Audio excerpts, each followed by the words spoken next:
I have prepared myself to talk about this topic over the course of the years of planning this podcast. And for some people, this is going to be a trigger. As I said, as much as I've prepared myself, as far as discovering where I wanted to take this podcast and show the laughs, the cries, and the insights that you can get from the stories, the fact that I'm now actually going to be talking about this is a little nerve-wracking, but the overall message is the reason why I'm pulling to put myself on blast right now.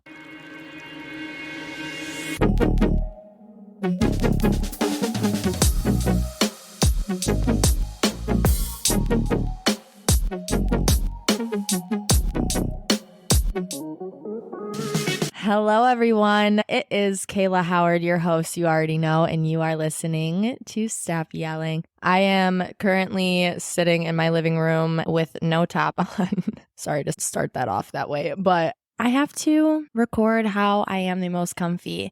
And everybody's asking me, like, where's the video? I need the video with the podcast. The way that I record can't be on video. I'm sorry. My last episode was done in my robe, but still that felt a little uncomfy to put on the internet. I still did it for a second. I think it actually still is on YouTube. That was me, like, fresh out of the shower, blow dried my hair. My brain was like flowing and I needed to hop on the microphone. So that's what I just did. And that's honestly the best because that's how I can be the most authentic to you guys.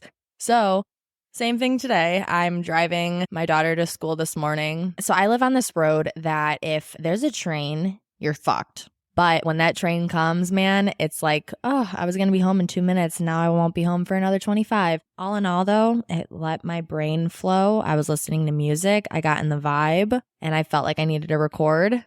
But my shirt is off because I had a hoodie on and, I just wanted to get a little cozy. Why on earth am I laying in bed ready to get my 5-hour beauty rest? Check all my notifications, make sure everything's cleared. First of all, side note, are you one of those people that need to have all of your notifications on your phone screen cleared off?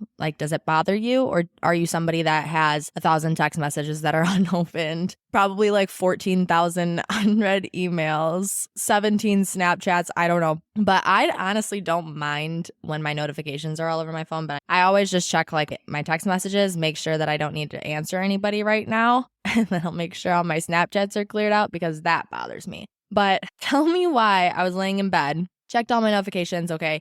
I look at Snapchat and I had to do a double take.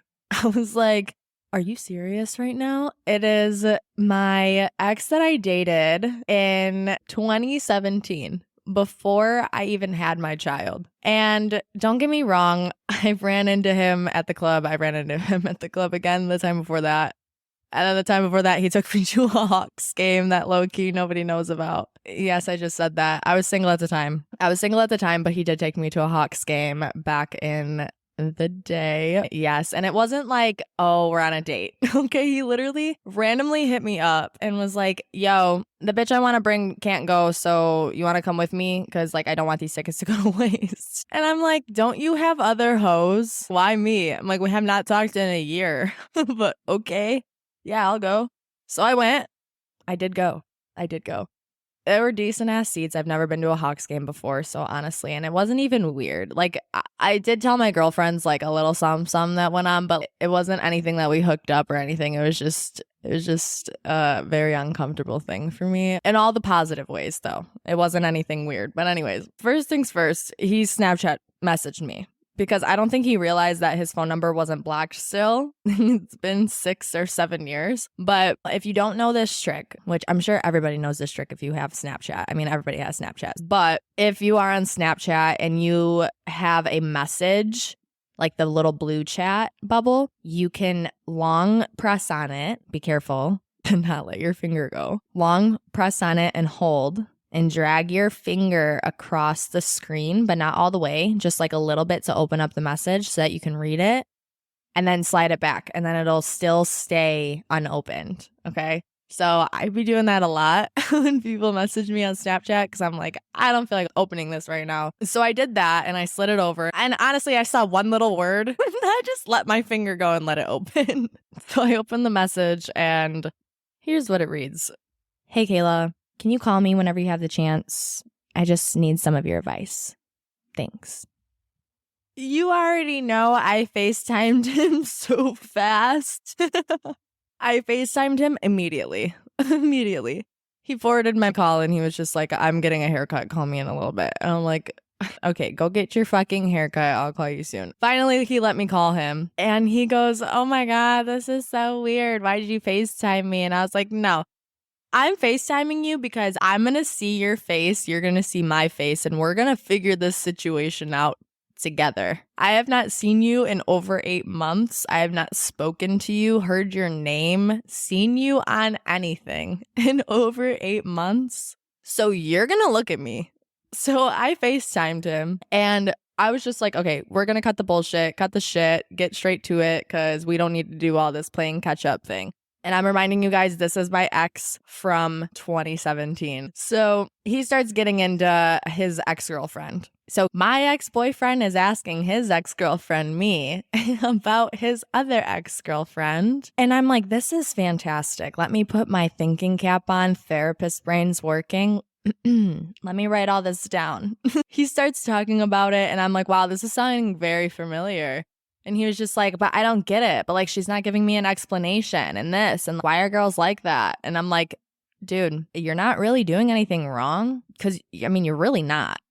But the way that it's sounding is she might not be that into you anymore. And that's okay. I'm just like, I don't even know why I'm even telling you all of this. But I'm like, you are a great guy for the most part. But bounced off of that comment and started talking about our relationship. It was 7 years ago. So now we're getting into this deep talk about our relationship. And he's like, well, Kayla, you were still the most toxic bitch I've ever encountered. Are you kidding me? And he was like, well, I'll give you that you were like my longest relationship. Like, yeah, that's pretty dope. But you still were the most toxic person. And I'm like, wow. I was about to tell you that you were probably the most tame person I've ever dated, minus my other one because he fucking passed away. Sorry, dark humor, but I'm like, you by default are the most tame ex I've had because the last two don't even get me started. Why is my ex trying to find out about my relationship now after calling me for advice? Or I called him, whatever, he told me to call him. I don't care. I'm like, hold the phone. We're not talking about my relationship. If you want to hear it, you can literally just go listen to my podcast or just fucking don't. And he was like, why on earth would I listen to your podcast? And I'm like, exactly. So, right, you're not going to know my story. Then he wants to be on my podcast, which actually, let's give him a name. Let's give him a name. What's his name? Let's call him Don. Don. He's going to hate me for this.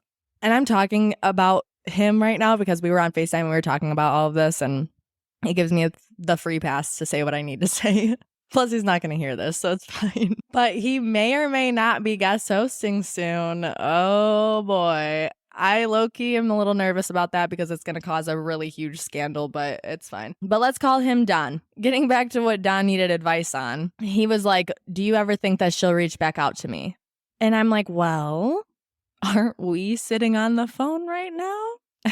Thankfully, though, you're on the other side of the phone this time, so you don't have to baseball pitch it to your headboard. Shade! Yeah, he literally baseball pitched my fucking phone to his headboard, and I go, oh, bet. Grabbed his phone, fucking whipped it at his wall. Call us a happy relationship. It's not funny. It's really not because actually people do deal with that shit and it is traumatizing, but like it's just nice that we can laugh about it today. Anyway, that did happen. Boom, fireworks. I need to stop and say that I am really sorry because I am a silly girly and I do have dark humor that I mostly just utilize my traumas and mistakes to the benefit of my personality. But you know, here I am today, 7 whopping years later, using that benefit to y'all and hoping that you guys get something to talk about and relate to and learn from. Really quick, though, to touch on a point that I made last week about cutting these toxic cycles and leaving the relationship for the better of yourself. Mine and Don's relationship ended in a completely different way.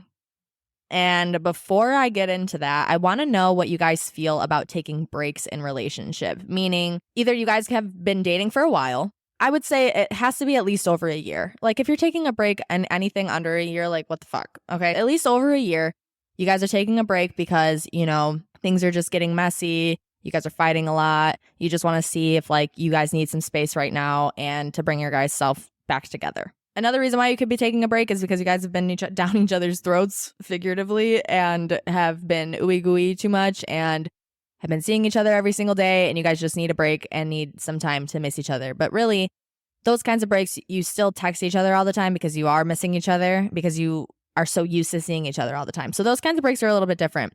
Or simply just because you want to take a break because you're bored and you both give each other a free pass to fuck someone else. And at that point, you're just in an open relationship, so no break is even necessary. So I want to know what you guys think about different breaks and if you've ever taken a break and what you guys feel if you're single or if you're not single, because I think that has to be a boundary set before you guys take a break. But I'll get back to that. So for me and Don, we saw each other a lot. We were in high school at this time.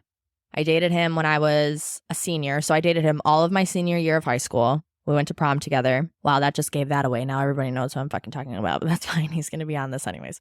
Went to prom together, dated the following year after that, like pretty much dated, I forget like exactly. Well, I dated him up until I got pregnant, pretty much. So end of 2017. We saw each other every day, but at the same time, we weren't in the best place at the time because there were so many outside influences that would just try to get in our relationship, which I hate, but we weren't in the best place because of that. And we used to fight for no reason at all. Like it would get super toxic, literally to the point that he would whip my phone at the fucking headboard and make it shatter everywhere. But it was exhausting. And I can't remember who exactly decided to take the break. I think it was a mutual thing, but we just kind of called it quits. But we didn't set any boundaries before we took this break. We knew that we wanted to do it to get better because we were fighting so much, and we just wanted to see like if this is even worth it, if this is even worth a relationship, because not every relationship obviously is going to be perfect, but you shouldn't be fighting that much about the silliest things that we were. Like we couldn't compromise on anything. There was no verbal communication or like anything that we can settle and agree on and just move past. I mean, don't get me wrong, some of our conversations and stuff happened that way, but towards the end of the relationship, it was just constant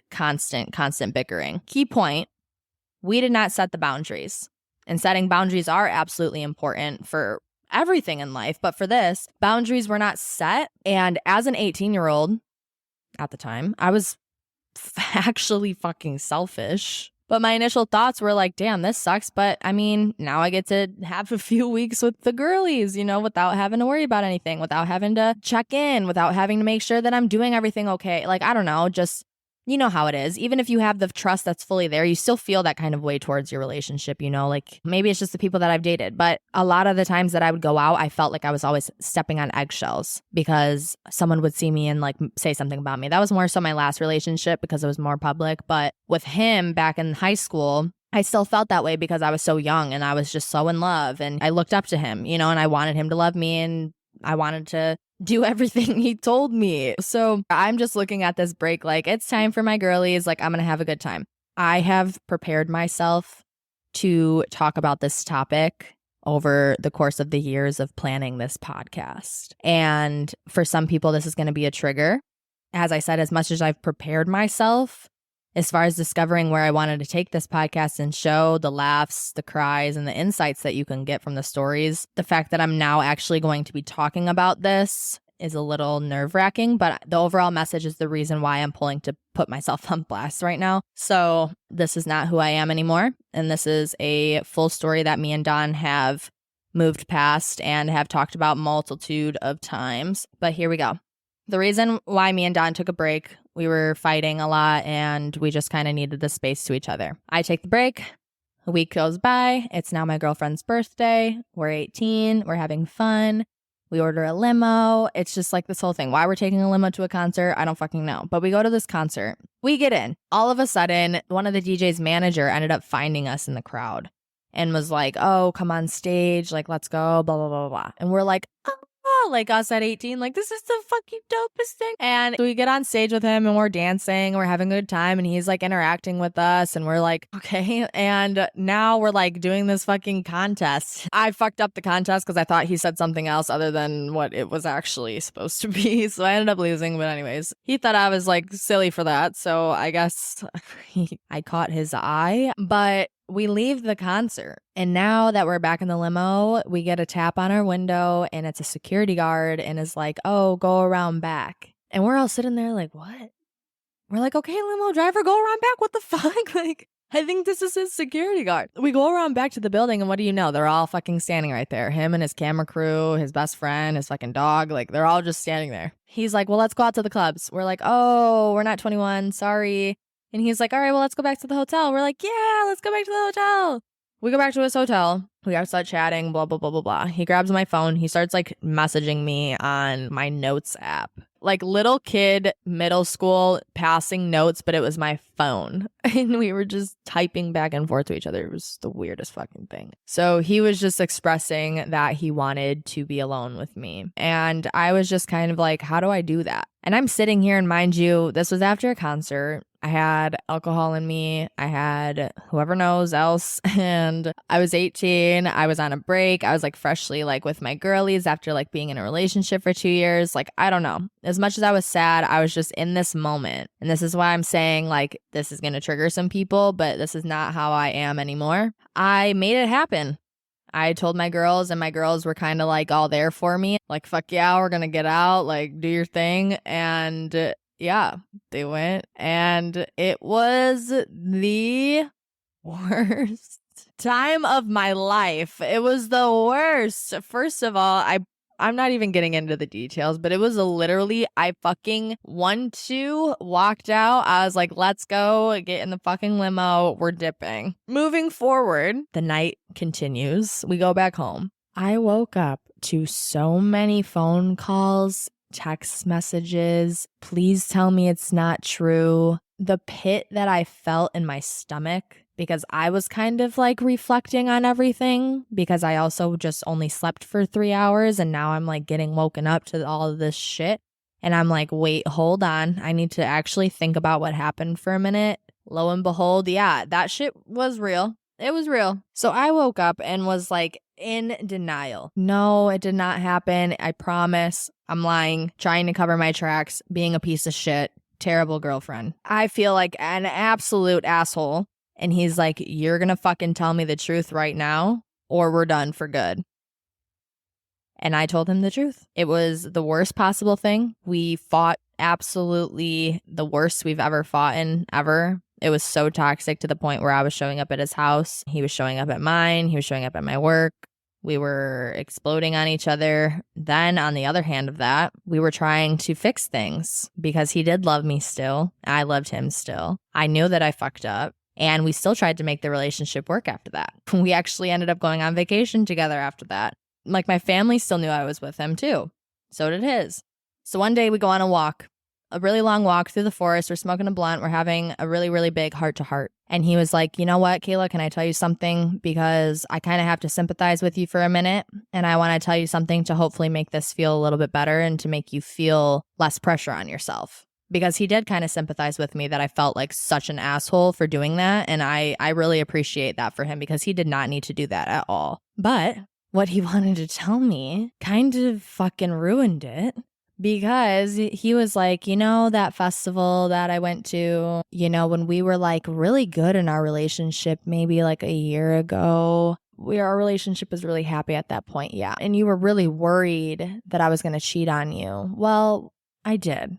Okay, bet. So you cheated on me when we were at our best time in our relationship, and you knew how nervous I was because we were at a little sketchy of a, like, you know, I had my little gut feeling, and I was obviously fucking right. I had my gut feeling, and you knew that. So what the fuck? And you're just telling me now? And if I wouldn't have done what I did, you would have never even told me. We would have just kept going on with our relationship and not even knowing. And to some people, oh my God, Kayla, it was just a kiss. I don't care. I don't give a shit. If you're dating me, anything that has to do with another female that is disrespecting me, that we did not agree on, is cheating. And I want to know what your guys' definition of cheating is, because this is a whole fucking conversation for all y'all. Because it's like, oh my God, it wasn't physical. It doesn't matter. It does not matter. Oh, it doesn't? So you are okay with your man or your girl going and like paying for escorts on the side? Even if it didn't happen, they're still anticipating it? Oh, you're okay with somebody sending your man a video of them riding a dildo and squirting all over it? Oh, but that's fine. I never fucked her. Hell no. That's cheating, brother. That's fucking cheating.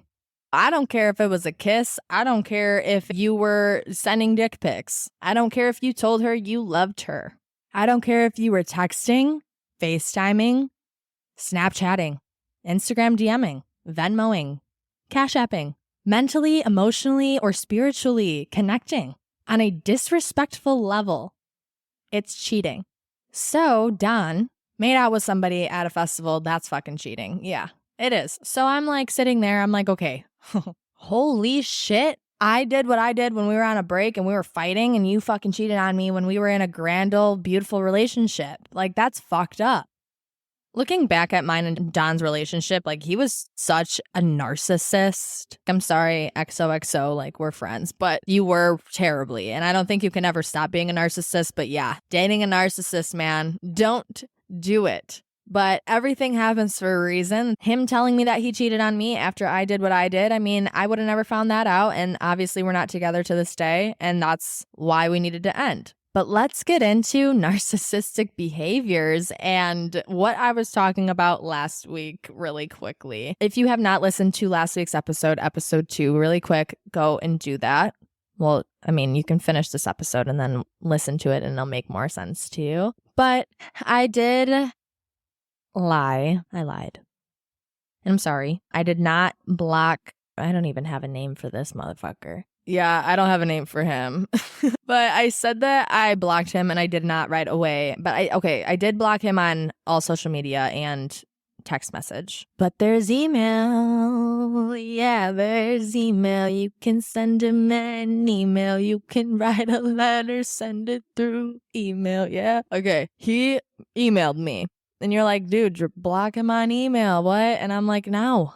I need to see this. I need to hear everything that he's saying to me because my points are proven. So I'm like, I'm just going to let him email me. I'm emailing back. He emails me some more. I'm emailing back. Now, what are these emails you say? Oh, they're great. He's gassing me up, telling me that I'm the best mom ever. I'm so amazing. He's so proud of me because I've turned my life into this and I'm independent and working on myself and oh my gosh, praise the Lord. And I'm like, thank you. You know what he responds? Fuck you. I cheated on you 3 times. One of them was with the girl that you thought it was. Have fun with your lonely fucking life. You never even had me. I said, thank you for telling me that because you just solidified all of my feelings towards you. And thank God I never got back into a relationship that I was not even going to be happy in. But holy shit, Narcissism 101. Are you guys ready? Love bombing. Love bombing and then not getting what they want. Then they turn around on you because they're fucking pissed and their egos drop to the ground because they don't want you without them.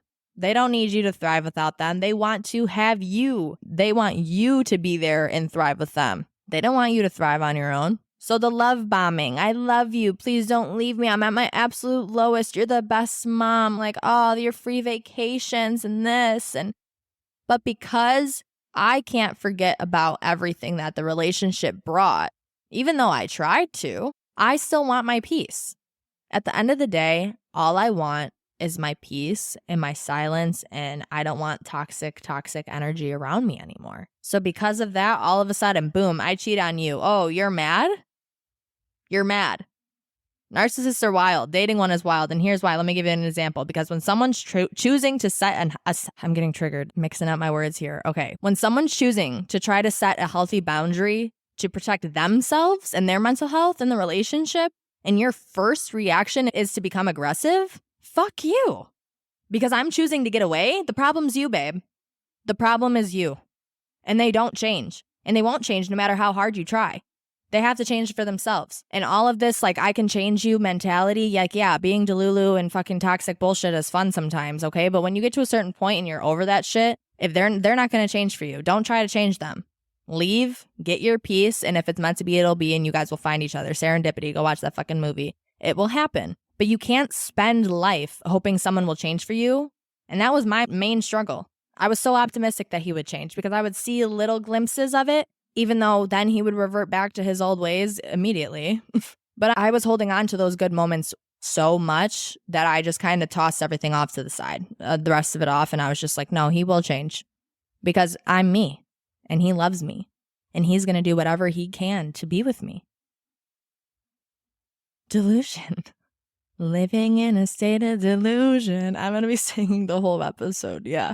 I'm snapping. I got my little juice going. We're going. But delusion. There was this other ex of mine who I constantly was just wishing one day that it would be different. I'm going to give them all names so it's not that confusing. But anyways, when I just say a guy, it's a guy. Okay. I was dating a guy. Let me paint the picture. We were talking. Okay. We were not ever boyfriend and girlfriend. He never wanted me to be his girlfriend. He wanted everybody else to be his girlfriend, but never me. But he's still so obsessed with me that he's still in my life today. And it's also been like 6 years. So I was never asked to be an official girlfriend, but I was introduced to everyone basically as that. But behind closed doors, I always suspected he was sleeping with other girls. It would get to the point that I was there for him, did everything for him, was his ride or die.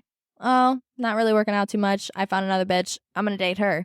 Dates her for however long. Oh, they didn't work out. Now I'm going to come back to Kayla. Oh, yeah. Hey, Kayla. Like, oh, I miss you. We're going to be together. Okay. I'm like, ooh, yeah, we are. Let's date.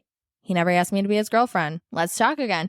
Now, at that time, it started to get more as like a hookup kind of thing. But the first time I was like, I really like you. I could want a relationship. And then he dropped me. I kind of went through my little hurt spell while he did his little relationship with the other biddy. And then he came back to me and I'm like, ooh, fuck yeah. Like, I like this. My ego kind of boosted.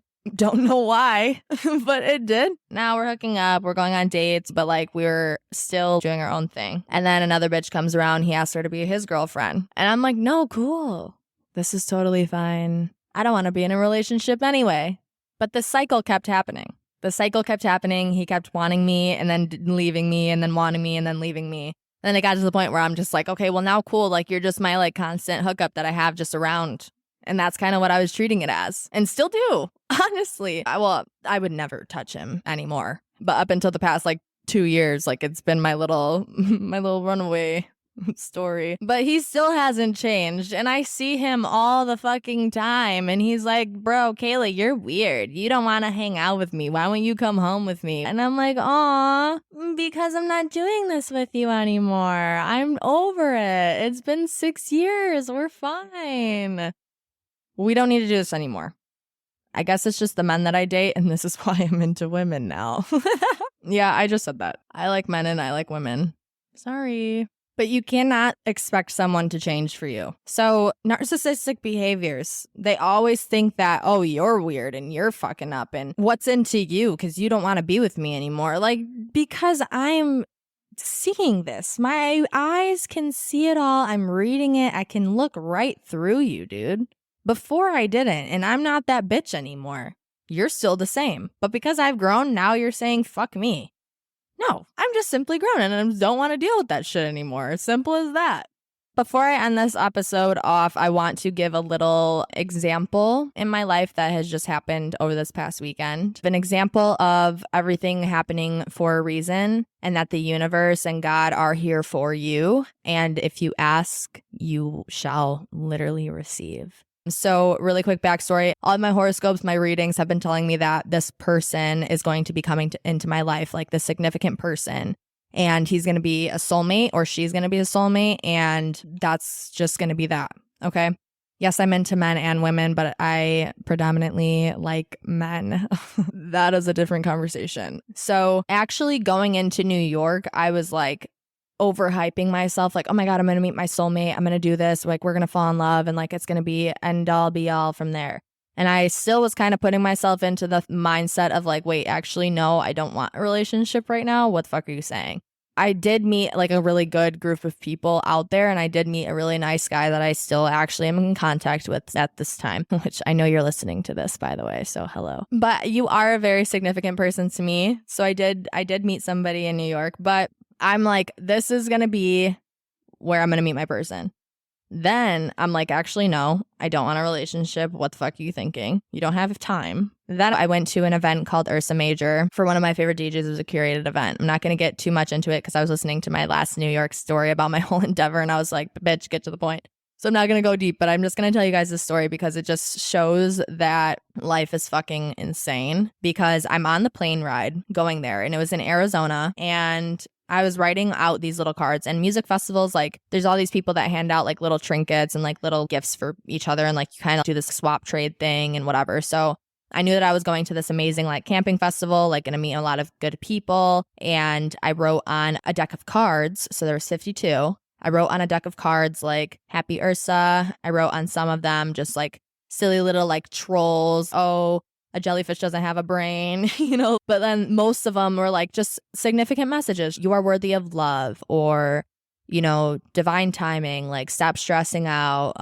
Everything happens for a reason. Just like little tiny little things like that. And my angel number is 444. I have it tattooed on me. Everybody does at this point in life, but I have 444 tattooed on me. It's my angel number. I wear the necklace every day. And on the 4 of Hearts card, I was thinking to myself on the plane, like, I want to put a card in here that like maybe, you know, by the fate of the universe, someone special is going to pull this card, and it might be my soulmate.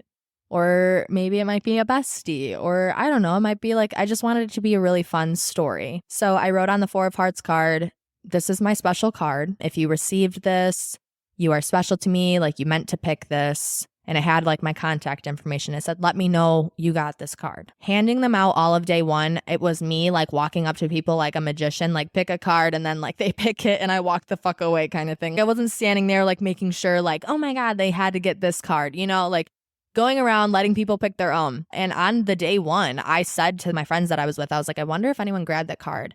And they're like, why don't you look? And I was like, no, I don't want to know. I don't want to know. Like, I wanted it to be all the fate of the universe. So going into day 2, we went to this morning workout, and I took advantage of the entire trip. It was like a wellness retreat for me. So there was like yoga in the morning, there was like expressive painting, there was workouts, there was meditation, like all this stuff. So I went to the morning workout, and I ended up unexpectedly meeting the DJ that curated the event, Grizz. I ended up meeting Grizz, my all-time favorite. I've been listening to him since I've been in high school.